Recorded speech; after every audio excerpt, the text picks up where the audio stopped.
Elmer Keith, Bill Jordan, if you're out there, I just want a K-frame 357 Magnum Smith and Wesson, please.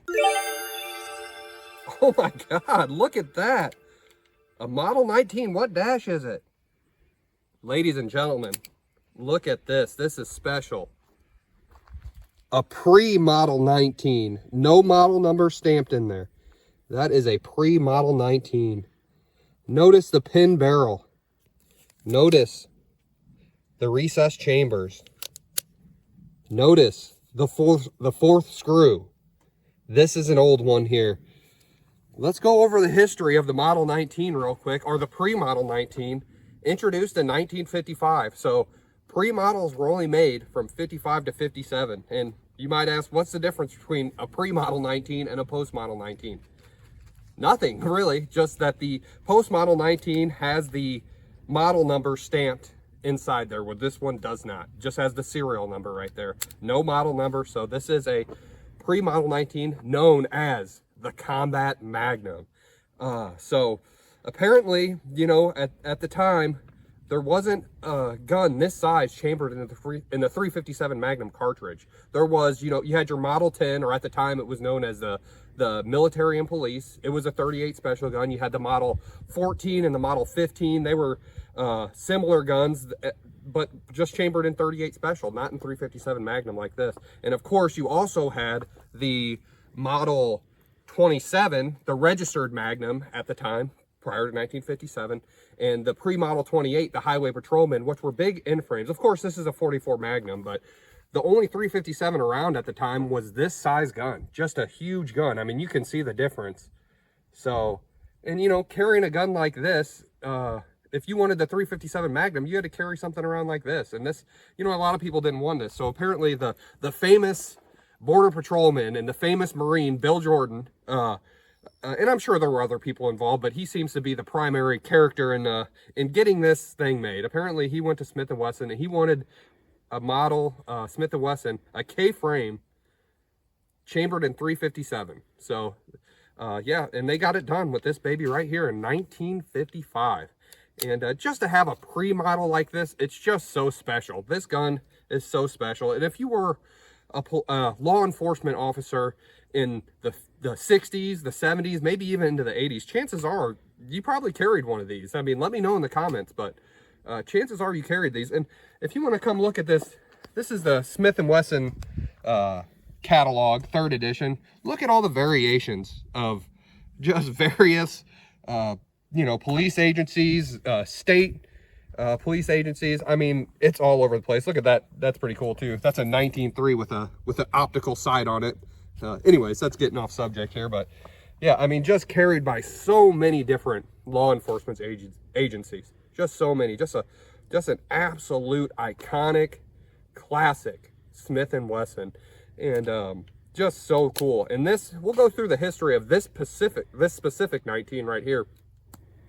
This one here was actually carried by the chief of police in a town not too far away from here for years. So this was actually carried by, you know, the next town over, the chief of police for many years. So really, really cool gun. And you can tell, I'm sure you Smith and Wesson guys, you probably picked it out right away. This does not have the correct grips on it. If it had the correct grips, there would be a diamond around the screw.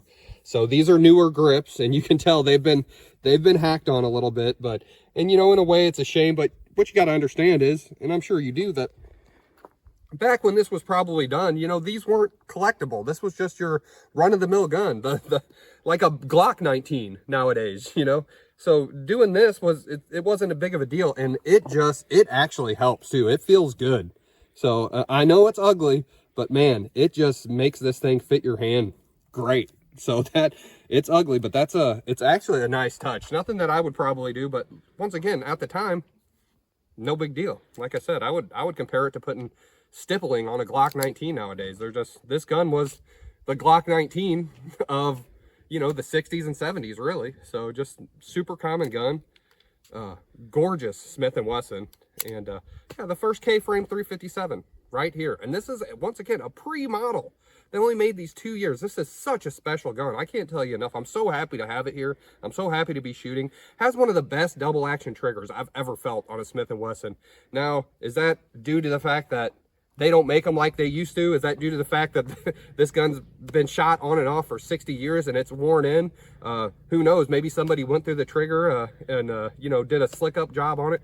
No idea, but I'll tell you, the double action trigger pull on this gun is phenomenal. So we'll compare it real quick to a post model, you know, a more current gun. This is a model 66 Smith and Wesson. It's a 66-2, made roughly in the 80s, the mid 80s. So you know, still pretty vintage actually, but you know, it doesn't have the key lock. It's got the hammer mounted firing pin. Still a really cool gun. But a model 66 is a stainless model 19. So same gun, the model 19 and the model 66, but once again, as most of you probably know, the 66 is just stainless. So really cool gun here too. But let's go through the differences real quick, and we've pointed a lot of them out. First thing you'll notice is this 80s gun doesn't have the pin barrel. So that's cool. It's kind of a redundancy. That's why they quit doing it. But because apparently getting one of these barrels off is incredibly tough. Kind of a redundancy, but just a way you can immediately identify a vintage Smith if it has a pin barrel. The second one, you'll notice the gap between the recoil shield and the cylinder. You notice it's much larger on here because this has the recessed chambers. So just to kind of show you, and when you put a round in there, it sits flush. You can't see it in there. So versus this model 66, you put a round in there, you know, you can see it right there. So I wish they still did that. I think that is so cool, the recessed chambers on these vintage. I just think that's so cool. I wish they still did it. I get the pin barrel, like I said, that's a redundancy, but still, I wish they still recessed the chambers. But and another thing you're going to notice is it has the 4th screw. So, and that means it's real old. There's guns with pin barrels and recessed chambers that don't have that 4th screw. That's when you know it's really old, when it has that 4th screw. So, and that's really the main differences. Besides that, there's really not a whole lot of difference between these two guns here. Obviously, besides this one being blue, this one being stainless. But yeah, really cool. So this thing's so special. I can't say it enough. This is just such a special gun. I'm honored to have it, and I'm honored to shoot it today. So we're going to load it up. We're going to have some fun. We're not going to shoot it a whole lot, you know, although it does have wear on it. You know, it's still kind of a collectible piece being a pre-model. So, but we're going to enjoy it a little bit, probably just with some 38 specials. I don't want to run a bunch of hot 357s through it, because another thing a lot of you Smith guys know, these old K-frame 19s, apparently with a steady diet of really hot 357 Magnums, you can actually crack this forcing cone. So you know, that's just something that happened. I've never seen it. I've never known anybody who's seen it happen, but you know, that's just something you hear. So we're just, you know, just to take care of it, we're just going to shoot some old cream puff 38 specials for it today. So, but yeah, guys, we're going to load it up and we're going to ring some steel. Be right back. We've got the Combat Magnum loaded up. These white targets, these ones up close, they're roughly 10 yards away. The big black target out there, the full-size IPSC silhouette, that's about 50 yards away. So, yeah, we got a target-rich environment. Let's have some fun.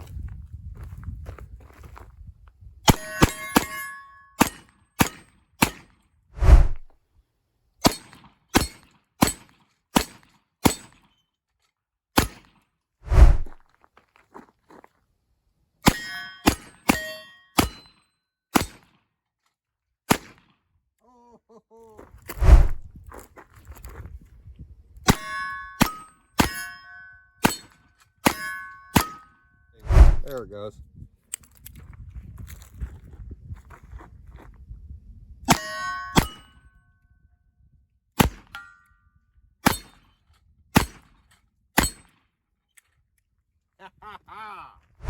All right, we're going to go for the 50-yarder, that full-size IPSC silhouette, double action. Let's go.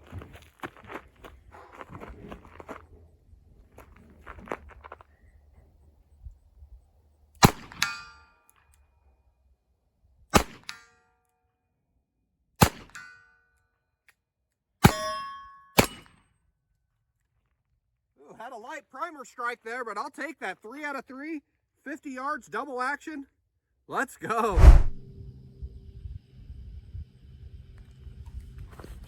Okay, push that full-size IPSC target to about 75 yards. So let's try some single action.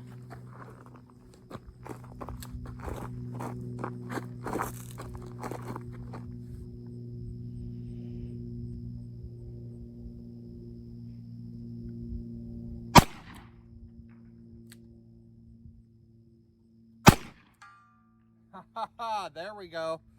I'd love to get a double action shot on that 75-yard target. Let's try. Double action. Here we go. Woo!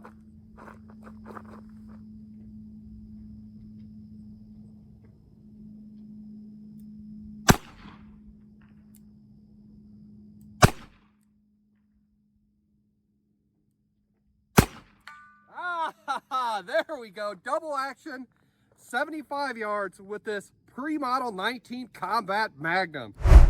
All right, just another review from the Double Action Stallion on a vintage double action revolver. And I'll just say it again, this gun's so special. I just feel honored to be able to shoot it. It was so much fun to shoot today. Once again, the double action on this thing's unbelievable. But guys, comment on your experience with the Model 19, or if you have a pre-Model 19 like this one here. And yeah, comment, subscribe to the channel if you want more wheel gun, content. And I appreciate it, guys. Double Action Stallion, out.